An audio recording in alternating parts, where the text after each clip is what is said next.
यरूशलेम में दाऊद के ये पुत्र उत्पन्न हुए, अतः शिमा, शोबाब, नातान और सुलेमान। तो 4 राजकुमार एक राजा बन गया, वो है सुलेमान।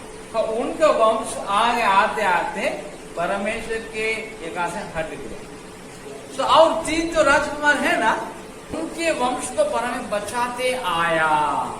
यूसुफ नातान के बेटा भी कहा जाता है, जबकि मत्ती का तो यूसुफ मत्ती 1:16 में लिखा है, याकूब से यूसुफ उत्पन्न हुआ है। मतलब यूसुफ याकूब के जैविक बेटा है, लेकिन ये लिखे कौन था?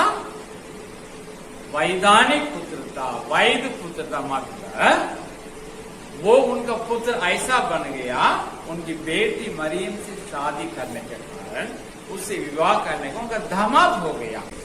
मरियम का पहला बेटा कौन है? यीशु। इसलिए यीशु याकूब का, यूसुफ का क्या है? कानूनी बेटा हो गया, पालक पुत्र बन गया, पालक पुत्र हो गया।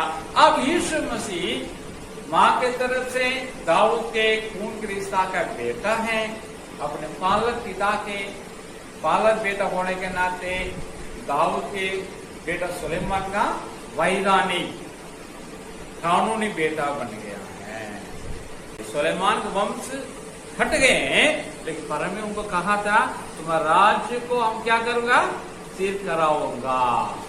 तो परमेश्वर उसके भाई, सुलेमान के भाई के द्वारा यीशु मसीह को भेज करके उनके राज्य को क्या कर दिया? स्थिर कर दिया। अब यीशु भी बोलता, मैं दाऊद का संतान हूं, मैं यकोनिया का संतान नहीं हूं, मैं श्राविक वंशज नहीं हूं, नातान का वंश आया और आशीषित वंश हो।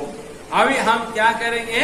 यकोनिया जिस गति को खोया, उसको मैं दावा करूंगा, उसको मैं दावा ठोकूंगा, मैं उसमें बैठूंगा। तो यीशु मसीह के लिए है कि नहीं?